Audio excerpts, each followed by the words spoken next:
Hey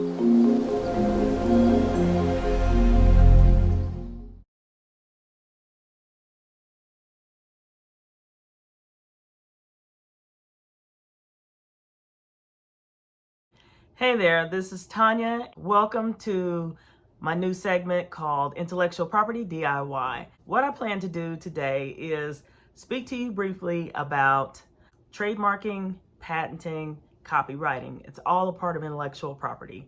And my point of doing this series is so that I can show you how you can do this yourself. And at the same time, I'm going to give you some tips that are going to help you move through the process a little easier.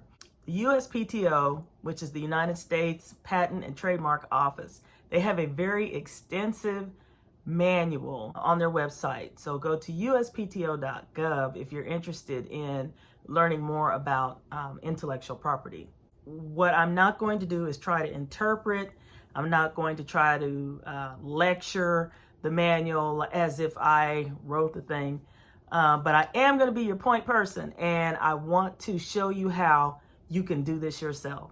My very first time was very overwhelming, but I really hadn't done the work that I'm going to show you to prepare for the process. I had watched some of the videos. There's some very detailed videos on the USPTO website, which they break down every element of trademarking. In this case, I almost said patenting, but we're talking trademarks today.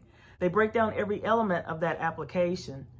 When you get in the application and they say, place your specimen here in this area, you don't want to have to go, okay, what's a specimen? Let me go try to find.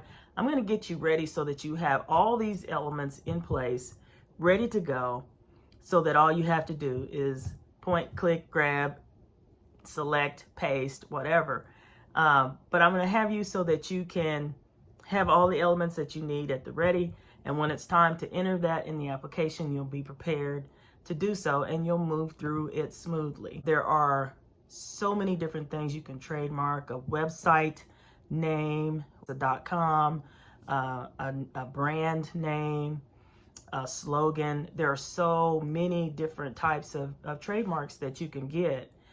So I'm not going to try to do definitions and just break things down, but I will point you to where you need to go to find that information for yourself.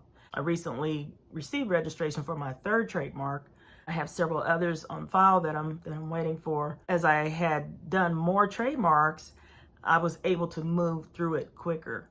And as I said, the information is overwhelming, but typically with anything, if you're not familiar with it, it's going to be a challenge until you get used to what you're looking at. You'll watch some of the videos that the USPTO has provided. You'll learn the terms, you'll learn the different elements that are in the application, and you'll move through it and you'll get it done, and you'll wait a few months and you'll get your answer. Only the USPTO knows if they're going to register your mark. Even if you do a search on your own, you can do a search and go, well, it doesn't look like no one is using it. There could be something out there that sounds like the word that you want to mark, and that could cause a likelihood of confusion. And so that's like a term that you're gonna learn as you're going through the process. Without going into too much right now, I would like some feedback from you. If you have any concerns or questions, or if there's something that you're not familiar with and you want to know where to find it, hit me up in the comments and let me know what those concerns might be. If you have a subject that you want me to cover, if it's something that I've experienced, I can help you with that. Let me know in the comments. The purpose of this segment, Intellectual Property DIY, is to show you that you can do this yourself. Definitely you want to seek the help of an attorney, especially if you're one that does not like to read. You know how we like to skim through things. If you don't think you have time to watch those great videos that they've provided on the website, if you feel like, I just don't have time for that, I suggest that people watch these little videos while they're washing dishes or maybe preparing dinner, in the car, on a commute. Anytime you get some extra time, play one of the videos through YouTube. So they're easy to find. But I just want you to know that the information is there, and I'm going to show you how to find it. I'm not an attorney, as I've said, and but I can show you the resources that are available for those that want to do this themselves. If you have any questions or comments, please leave that at the end of the video. Subscribe, like, and set the notifications so that you'll know the next time I leave one of my tips. I'll be doing some shorts. I'm going to try to leave a tip so that as I'm thinking of things daily, I can just kind of give you a little tip for the day. So this is something new that I wanted to try. We'll see how it goes. So we will talk to you soon. Peace.